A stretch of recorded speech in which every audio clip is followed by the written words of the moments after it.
بسم الله الرحمن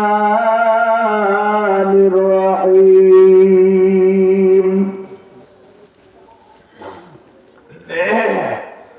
والمؤمنون والمؤمنات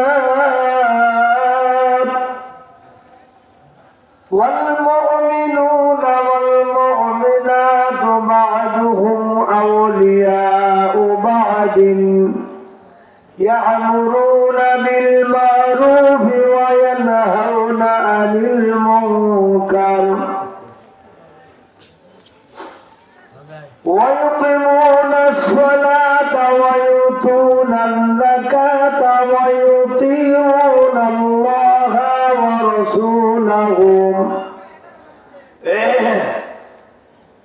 أولئك سيرحمهم الله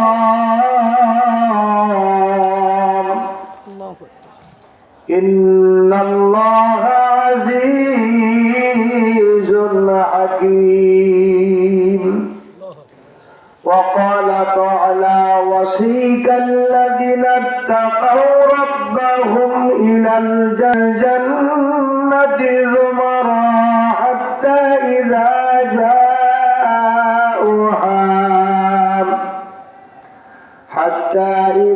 جاءوها فتحت أبوابها وقال لهم خزنتها سلام عليكم طبتم فادخلوها خالدين. وقال النبي صلى الله عليه وسلم أشرف أمتي حمال القرآن وأصحاب الليل. رواه صاحب المشكات. عن عبد الله بن سلامة رضي الله تعالى عنه قال قدم النبي صلى الله عليه وسلم المدينة جئت فلما تبينت وجهه عرفت أن وجهه ليس بوجه كذب فكان أول ما قال يا أيها الناس أفشوا السلام وأطعموا الطعام ووصلوا الأرحام وصلوا بالليل والناس نعم تدخلوا الجنة. رواه الترمذي ورواه ابن ماجه. عن ابن عمر رضي الله تعالى عنه قال قال رسول الله صلى الله عليه وسلم ثلاثة قد حرم الله عليهم الجنة مدمن الخمر والعاق والديوث إلى آخر حديث رواه صاحب المشكات.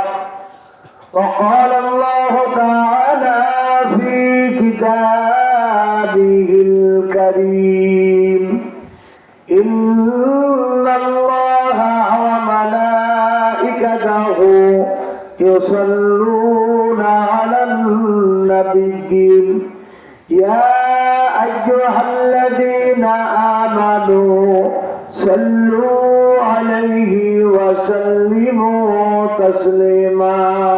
اللهم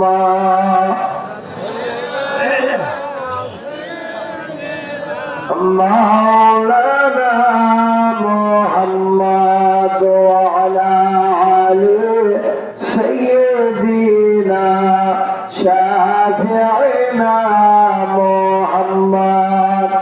সবাই একটু মহব্বতে আওয়াজ দিয়া পড়ুন আল্লাহুম্মা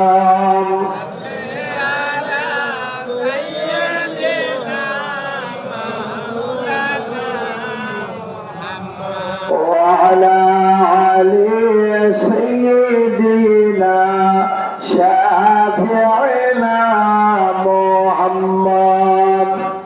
কেমন করে ঘুমাও তুমি ফজর করে কাজাম, কেমন করে ঘুমাও তুমি ফজর করে কাজাম, এমন তো হতে পারে জহরে তোমার কিনা? কথা বলে ঠিক কিনা?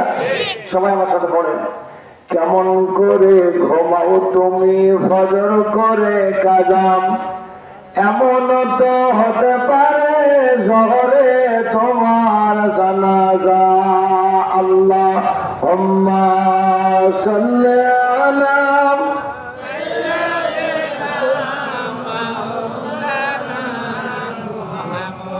وعلى آل سيدنا شافعنا محمد اللهم آمين ربنا ظلمنا أنفسنا وإن لم تغفر لنا وترحمنا لنكونن من الخاسرين ربنا لا تزغ قلوبنا بعد إذ هديتنا وهب لنا من لدنك رحمة إنك أنت الوهاب رب كريم তোমার আসমানের নিচে জমিনের উপরে বগুড়া ডিস্ট্রিক্ট কাহালু থানাধীন নিমার পাড়া গ্রামে তাফসীরুল কুরআনুল কারীমের মাহফিলে আমি খাকসার, আমি তোমার গুনাহগার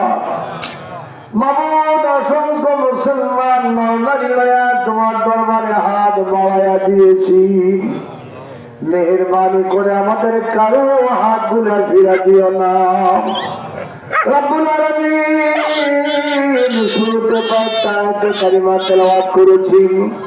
নরসে মাওলা জীবনের গুনাহ ক্ষমা না হওয়া পর্যন্তই মাহফিল থেকে আমাদের বের করো না। আয় আল্লাহ, বাংলাদেশের প্রেক্ষাপটকে সামনে রেখে মাওলা কোরআন ও হাদিসের মাধ্যম দিয়া আমি গুনাহগার, আমাকে কিছু কথা আলোচনা করবার তৌফিক করে দাও। যারা এখন আর জন্য তৌফিক করে দাও। আখির মোনাজাত বন্ধ তোমার কুদরত নিজাম দিয়ে হেফাজত করো। লা ইলাহা ইল্লাল্লাহ মুহাম্মাদুর রাসূলুল্লাহ। একটা আল্লাহু আকবার ধ্বনি দিয়ে দিলে পারবে তো ইনশাআল্লাহ? আমার ভাইরা গরম নেই।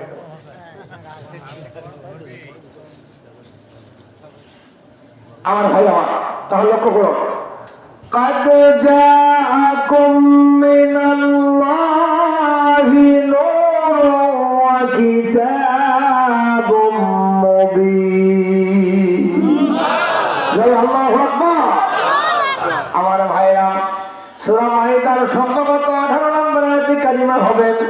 আল্লাহ তাআলা বলেন কাদ জা শব্দটি ফেল এবং এটা মাজির সিগার আগে আমার ভাইরা যখন কোনো কাজ আসে এটা মাজি করিব হয়ে যায়। মাজি করিব হলে নিকটবর্তী অর্থ বুঝায়, নিয়ারে বুঝায়, কাছাকাছি বুঝায়, এই মাত্র বুঝায়। ছাত্র ভাইরা যারা আসো তোমার এই গাওয়ার গুলা খেয়াল করো। আমার ভাইরা আল্লাহ বলতেছেন কাদ জাআকুম, তোমাদের কাছে এসে গেছে এই মাত্র। তার মানে যখন এটা কোরআন নাযিল হয়েছে তখন ওই সময় মানুষকে বোঝানো হলো এই মাত্র তোমাদের কাছে টাটকা জিনিস নাযিল হলো। আমার ভাইরা মিনাল্লাহ, আল্লাহর পক্ষ থেকে, এজরে কার পক্ষ থেকে? আল্লাহর পক্ষ থেকে। কি নাযিল হলো? আল্লাহ বলেন নূর ওয়া কিতাবুম মুবিন। দুইটা নিয়ামত, একটা হলো নূরুন। নূরুন শব্দটি আরবি এবং এক বচন, বহু বচন হলো আনোয়ারুন। বাংলা অর্থ হলো আলো। জোরে পান কি? আলো। আলো। এই আলো দিয়ে কি বোঝানো হয়েছে? আমার ভাইরা আমার, 7টা তাফসীর খুলে দেখেছি। 7টা তাফসীরে আমি যতটুকু বুঝলাম এই নূর দ্বারা বিশ্বনবী মুহাম্মদ সাল্লাল্লাহু আলাইহি ওয়াসাল্লামকে বুঝানো হয়েছে। জোরে জোরে বলেন সুবহানাল্লাহ। একদল মানুষে এখান থেকে যেন দলিল দেয় নবী আমার নূরের তৈরি। একদল মানুষ নবী নূরের তৈরি না মাটির তৈরি এটা নিয়ে গন্ডগোল করে, ফাসাদ করে, মারামারি করে। বলুন তো কবরে গেলে জিজ্ঞাসা করা কি হবে, তোমার নবী মাটির তৈরি না নূরের তৈরি? জিজ্ঞাসা করা হবে? হবে? এটা জিজ্ঞাসা করা হবে না, এটার কোনো প্রয়োজন নাই। ভাইয়েরা আমার, লক্ষ্য করুন, নবীকে নূর বলা হয়েছে এই জন্য যে আমরা যেমন আরবিতে একটা প্রবাদ বলি, আল ইলমু নূরুন, জ্ঞান হলো আলো। কি জ্ঞান হলো? আলো। কেমন আলো? লক্ষ্য করুন, আপনাদের এই পাশে ধরুন একটা ওয়ালে লেখা আছে সুবহানাল্লাহ, আরবিতে লেখা আছে। এখন যাই আরবি পড়তে পারে না, ও যদি 1000 পরে চশমা দিয়ে দেখে ওটা কি বলতে পারবে? কি পারবে? আর যাই আরবি পড়তে জানে ও একবার তাকালেই বলবে সুবহানাল্লাহ। তার মানে ওর ভিতরে জ্ঞান আছে, ওই জ্ঞানটাই যেন আলোকিত করেছে বিশ্বনবী। নূর মানে আমাদেরকে জ্ঞান দিয়েছেন, আমাদেরকে পথ দেখাচ্ছেন, সেই দৃষ্টিকোণ থেকে তিনি আলো করে পান সুবহানাল্লাহ। এরপরে আল্লাহ রাব্বুল আলামিন ডাক দিয়া বললেন ওয়া কিতাবুম মুবিন। আমি আল্লাহ তাআলা একটা কোরআন মধ্যে ছোট আল্লাহ বলেন ওয়া কিতাবুম মুবিন, আমি সুস্পষ্ট একটা কিতাব তোমাদেরকে দিয়ে দিলাম। আমার ভাইরা আমার, আল্লাহ বলেন সুস্পষ্ট একটা কিতাব দিলাম। এই কিতাব দিয়ে কি বোঝানো হয়েছে? আমার ভাইরা আমার, আমরা তো জানি এই বইয়ের নাম কি, একটু ধরে কন্যার নাম কি? এই বইয়ের নাম কোরআন। কেউ যদি আসে বলে এই বইয়ের নাম কিতাব, তার তো গন্ডগোল হবে। ঠিক হবে? কেউ বলবে গন্ডগোল হবে। আমার ভাইরা, এই কিতাবের নাম, এই কোরআনের নাম একটা নাম না। আল্লামা জালালউদ্দিন রাহমাতুল্লাহ আলাইহি ওনার রচিত একটা কিতাব নাম হলো ইতকান। এই ইতকানের মধ্যে এই কোরআনের নাম লেখা হয়েছে 55টি। এরকম কতটি? এই কোরআনের নাম হলো কিতাব। জালিকাল কিতাবু লা রাইবা ফীহ। এই কিতাবের মধ্যে কোনো ভুল নাই, তার মানে এই কোরআনের মধ্যে কোনো ভুল নাই। এই কোরআনের নাম কোরআন। বাল হুয়া কুরআনুম মাজিদুন ফি লাওহিন মাহফুজ। এখানে আল্লাহ কোরআনকে কোরআন বলে ডাক দিয়েছেন। সূরা বনী ইসরাঈলের 82 নম্বর আয়াত আল্লাহ ডাক দিয়া বলেছেন وَنُنَزِّلُ مِنَ الْقُرْآنِ مَا هُوَ شِفَاءٌ وَرَحْمَةٌ لِلْمُؤْمِنِينَ। আল্লাহ বলেন, হে নবী, আপনার প্রতি আমি কোরআন নাযিল করলাম। এখানেও আল্লাহর কোরআনকে কোরআন বলা হয়েছে। যাক, আমরা ওদিকে যাব না। আসুন আমার ভাইয়েরা আমার, ভূমিকায় লম্বা কথা নেব না। লক্ষ্য করে দেখুন, এই কোরআনের তাফসীর, এই কোরআনের ইসলামী জালসা, এই কোরআন দিয়ে ইমাম সাহেব মসজিদে বক্তব্য দেয়, এই কোরআন দিয়ে বিভিন্ন জায়গায় আলোচনা হয়, কিন্তু আমাদের পরিবর্তন তেমন কোনো লক্ষ্য করা যায় না। কথা বলেন ঠিক কিনা?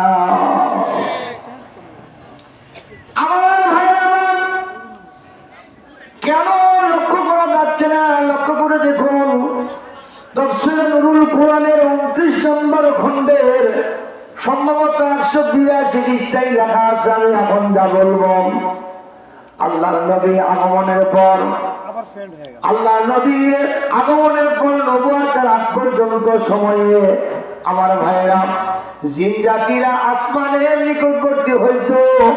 ওখান থেকে ফেরেশতাদের আলোচনা থেকে কোনো কোনো কথা তারা শুনতে পাইত। আর এই কথাগুলি আমার ভাইরা জ্যোতিষী গণক ঠাকুর যারা এরকম ছিল, তাদের কাছে আসা বর্ণনা করত। তারা ওর সাথে যখন বিয়োজন করিয়া তাদের মান বাড়ানোর জন্য ওরা জাতির কাছে এই কথাগুলি বলে দিত। আমার নবীর আগমনের পর কোরআন নাযিল যখন শুরু হলো, ওই সময় থেকে ওই জিন জাতিরা আর আসমানের নিচে যাওয়ার পরেও কোনো খবর তারা পাইত না। ঠিক আছে না আমার ভাইরা? আমার যখন এটা বন্ধ হয়ে গেল, সমস্ত জিন জাতির মধ্য থেকে কতিপয় জিনেরা মিটিং করলো যে আমরা এটা শুনতে পাচ্ছিলাম যে খবরগুলা, এখন আর খবর পাই না, তাহলে এখন কি কারণে এটা আমাদের হয় না, আমাদের জানা দরকার। এরা দলে দলে বিভক্ত হইয়া এরা দিক বিদুকে ছুটে ছুটে যাইয়া এরা তদন্ত করতে লাগলো কি জন্য আমরা এই খবরগুলা পাই না। আব্দুল্লাহ ইবনে মাসউদ রাদিয়াল্লাহু তাআলা আনহু বলেন, আল্লাহর নবী ওই সময় কোনো একদিন কয়েকজন সাহাবীদেরকে নিয়ে নাখলা নামক স্থানের দিকে রওনা দিল। নবীজি নাখলা নামক স্থানে যাওয়ার পর আমার ভাইয়েরা আমার, নাখলা নামক স্থানে যাওয়ার পর ওখানে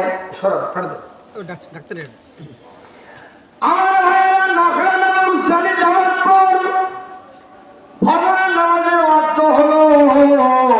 নবীজি ওই জায়গায় সাহাবীদেরকে নিয়ে ফজরের নামাজ আদায় শুরু করে দিলেন। বলুন তো ফজরের নামাজের সূরা কিরাতগুলো আস্তে পড়া লাগে না জোরে পড়া লাগে? সবাই তো বললেন না, জোরে না?